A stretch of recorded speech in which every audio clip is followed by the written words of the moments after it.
एकादशी पूरे साल में 2 बार आती है। एक श्रावण के महीने में आती है, दूसरी पोषाधिक्रम में आती है। जिस नारी को संतान नहीं हो रही हो, बहुत प्रयास कर लिया हो, पुत्रदा एकादशी पूरे साल में 2 बार आती है।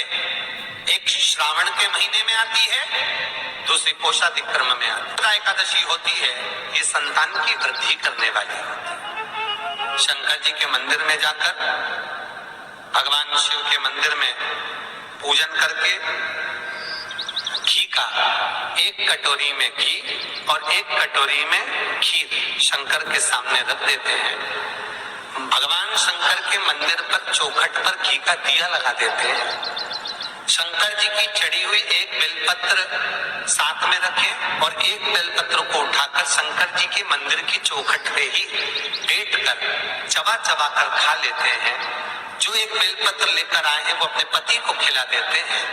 कहते हैं पुत्रदा एकादशी के दिन ये कर लेने पर संतान की प्राप्ति हो जाती है, पुत्र की प्राप्ति हो जाती है। महापुराण की कथा कहती है, आप अगर विश्वास रखे हो, सफेद आंकड़े की जड़, जिस नारी का संतान नहीं हो, गर्भ नहीं ठहरा हो, सफेद आंकड़े की जड़, जिस देव अधिदेव महादेव की कथा जिस तुम्बरुका जी ने श्रवण कराई है, शंकर भगवान जिनके सामने बैठकर शिव पुराण की कथा सुन रहे हैं, उन तुम्बरुका जी का नाम लेकर शिवलिंग पे से 21 बार घुमाकर मंदिर में ही कमर पर 7वें दिन रजस्वला धर्म के जो बांध लेता है और एक पीपल का पत्ता अवधूतेश्वर महादेव का नाम लेकर शंकर पर चढ़ाकर उसको गाय के दूध में उकाल कर रात्रि को दोनों पति पत्नी अगर पीकर सोते हैं, 3 महीने में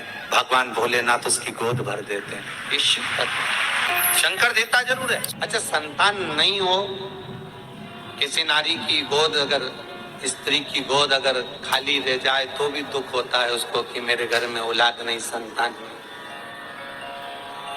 हम कई बार कहे, आज फिर कहते हैं, ये टेस्ट पे भी बाद में कराना, सारी जांचें बाद में कराना। एक बार शंकर का भजन कर देख। पिछले वर्ष कथा में तुमरुका जी की जो कथा कही थी, यूट्यूब पर डली हुई, अगर आप लोगों ने नहीं सुनी हो तो उसको निकालना यूट्यूब पर। श्री तुमरुका शिव महापुराण की कथा हमने कही थी, तुमरुका जी का व्याख्यान, उसमें वर्णन किया था। सब जगह से अगर हार जाओ और सारे रिपोर्ट आपकी आपने सब दूर दिखा ली, तो एक बार शंकर पर भरोसा कर तुमरुका जी का नाम लेकर सफेद आंकड़े की जड़ को शिव जी पे से रजस्वला धर्म के 7वें दिन 21 बार घुमा लो, नाम गोत्र बोलकर कमर में लाल धागे में बांध लो, पीपल के पत्ते शिव जी को चढ़ाओ, उठा कर लाओ, उस एक पत्ते को रात्रि को गाय के दूध में उकालो और उस दूध को दोनों पति पत्नी पियो, साथ रहिए। समय आएगा, बाबा चाहेगा तो 3 या 4 महीने में गर्भ ठहर ही जाएगा। सारे डॉक्टर को दिखा लिया अपनी जगह, टेस्ट भी करवा लिया अपनी जगह, और एक बार प्रयोग, और वो विश्वास रखकर करना पड़ेगा। शंकर पर जो भी कार्य कर रहे हो आप, जो उपाय कर रहे हो आप, शिव का स्मरण कर, भगवान पर अगर विश्वास रखोगे, भरोसो दृढ़ इन चरणन करो, श्री वल्लभ नक्षत्र छटा बिन सब जगह माही अंधेरो। अगर भरोसा है तो शंकर है, और भरोसा नहीं तो शिव कहां से। विश्वास लेकर अगर आए हो तो काम तो होगा। ये लोग काशी से आए हुए हैं, विश्वास लेकर ही तो आए होंगे कि हम जाएंगे शंकर की कथा में तो बाबा कृपा जरूर करेगा। कई लोग यहाँ पर बैठे हुए हैं जो विश्वास लेकर आए हुए हैं, दूर दूर से आए हुए हैं, केवल विश्वास लेकर कि भगवान कृपा करेगा किसी न किसी रूप में, मुझे विश्वास है कि बाबा मेरी सुनेगा। और फिर कहता हूँ, कथा में अगर आपने मन लगा लिया, भले टीवी चैनल के माध्यम से श्रवण कर रहे हो, भले मोबाइल के माध्यम से श्रवण कर रहे हो, भले पंडाल में सुन रहे हो, बाबा से अगर दिल से आपने अगर कह दिया तो 3 महीना बहुत होता है सब कामना पूरी होने के लिए। मेरा बाबा आपको कुछ न कुछ दे ही देता है, बस आपकी रुचि के अनुसार सुख प्रदान कर ही देता है। अब भगवान कृष्ण की 16,108 रानियां थी। कितनी रानियां? जम के बोलो जरा।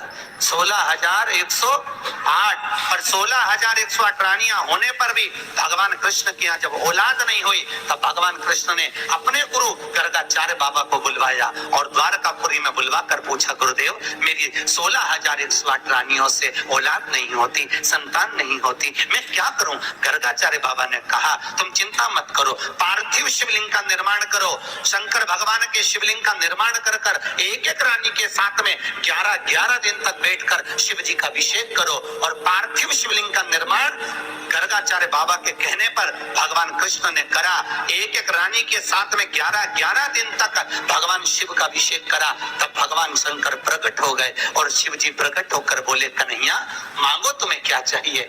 शंकर भगवान ने जब कहा, कृष्ण बोले मेरे यहाँ औलाद नहीं है। शिव जी ने कहा, क्यों चिंता करते हो? तुमने 11-11 दिन तक एक एक रानी के साथ में बैठकर मेरा अभिषेक करा है। जाओ मैं तुम्हें वर प्रदान करता हूँ कि एक एक रानी से तुम्हें 11-11 संतान होगी और 1,77,186 भगवान कृष्ण के बच्चे हुए। ये शंकर जी की कृपा से। अब तुम्हें कितने चाहिए बोलो?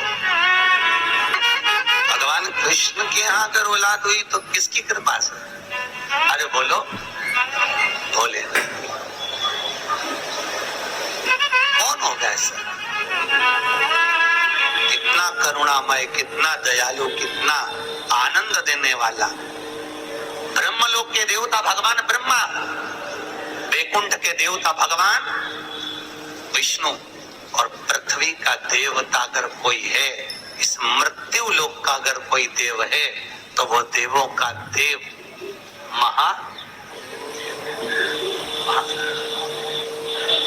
पृथ्वी का देव, मृत्यु लोक का देव है महादेव। शंकर जी कहते हैं, भले तो ब्रह्मा को भज, चाहे तेरी मर्जी पड़े नारायण को भज, पर मृत्यु लोक का देव तो मैं हूँ, पाला तो मुझसे पड़ना है ना, तब निपटूंगा तेरे से। अभी तू जा। फिर पाला कब पड़ता है? जब थोड़ी सी भी दिक्कत आ जाए, परेशानी आ जाए, एक्सीडेंट हो जाए, ब्लड प्रेशर ऊंचा नीचा हो जाए, शुगर बढ़ जाए, अटैक आ जाए, तब सीधे पंडित जी को फोन लगा के बोले महामृत्युंजय का पाठ करा दो। शंकर जी बोले अब आया मेरे पाले में, अब आया है। लगे सब पाठ करने के लिए। भगवान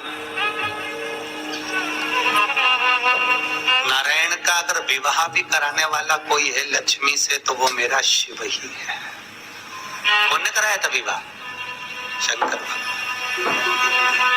क्या नाम है माता लक्ष्मी की, माता जी का? अरे यही तो कोई ऊपर बोल रहा था, गुरुजी हमारे गुलबर्गा में तो खूब कथा होती है, आपको मालूम है गुरुजी? खूब कथा हुए हमारे यहाँ, खूब कथा चले। तो हमने कहा अच्छी बात है, बताओ जल्दी से माता लक्ष्मी जी की माँ का नाम क्या है? बोलो तो। हर हर महादेव। माता लक्ष्मी की माँ का नाम था ख्याति देवी। क्या नाम था?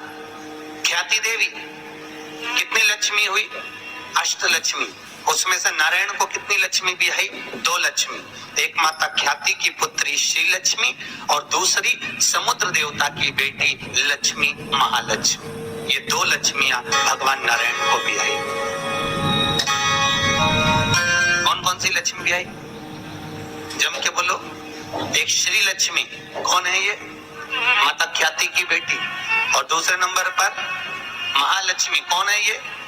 समुद्र देवता की बेटी। अब जिस नारायण भगवान के साथ में मंदिर में लक्ष्मी जी की पूजन करते हो, वो लक्ष्मी इन दोनों में से कौन सी? बोलो जल्दी। महालक्ष्मी तो मात्र 7 दिन तक भगवान नारायण के साथ रुकी थी और 7 दिन रुकने के बाद में जब श्री लक्ष्मी ने भगवान शिव से जाकर निवेदन करा, भोलेनाथ मेरे प्रभु नारायण का विवाह समुद्र देवता की बेटी महालक्ष्मी के साथ भी हुआ है, आप करुणा करिए। तब भगवान भोलेनाथ ने पार्वती जी का एक मंगल सुमंगल आनंदमय तीज का व्रत बताया। तीज का व्रत जब श्री लक्ष्मी ने करा, वो व्रत आज भी माताएं करती है, निमाणी की पूजन करती है, आज भी सत्तू बनाती है। और 3 तरह का सत्तू बनता है, आटा का, बेसन का और चावल का। तीनों का अलग अलग प्रमाण है। कल आपको कथा में बताएंगे कि आटे के सत्तू का क्या प्रमाण है। और आपको मालूम हो तो आप हमें बता देना, उसमें कोई दिक्कत वाली बात नहीं हो। तो कथा तो ऐसी चलेगी, आधी हम बाँचे आधी तुम बाँच देना। सत्तू, चने की दाल का सत्तू और चावल का सत्तू, ये तीनों क्यों बनते हैं? और सत्तू भी बनाओ तो चक्की ऐसा बना लो, पर पिंडा बनाना क्यों जरूरी होता है? और पिंडे का क्या महत्व है? और श्री लक्ष्मी और महालक्ष्मी की कथा में वर्णन है दोनों। तो कथा कल आएगी, उसको हम कल लेंगे। पर आज जो कथा चल रही है कि श्री लक्ष्मी को माता पार्वती का विवाह सुंदर व्रत बताया, और उस व्रत को माता पार्वती ने करा।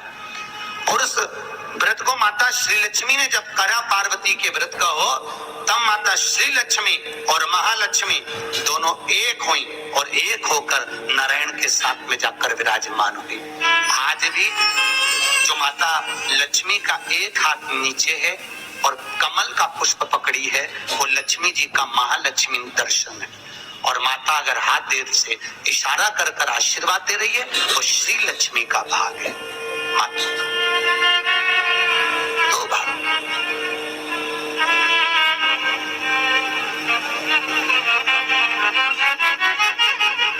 दो भाग में आज बाबा भोलेनाथ की कथा कह रही। करुणा सागर भगवान शिव जो आनंद की राशि है, मृत्यु लोक का जो देव है महादेव, पृथ्वी पर रहने वाले जीवों को कष्ट ना हो, उनको सुख ही देने वाले, सदा प्रसन्नता प्रदान करने वाले। बद्रीनाथ किसका था? जिस बद्रीनाथ में नारायण बैठे हुए हैं, आप लोग बोलते हो ना बद्री विशाल भगवान की, अच्छे से बोलो, बद्री विशाल भगवान की। कौन बैठा बद्री विशाल में? अरे बोल दो।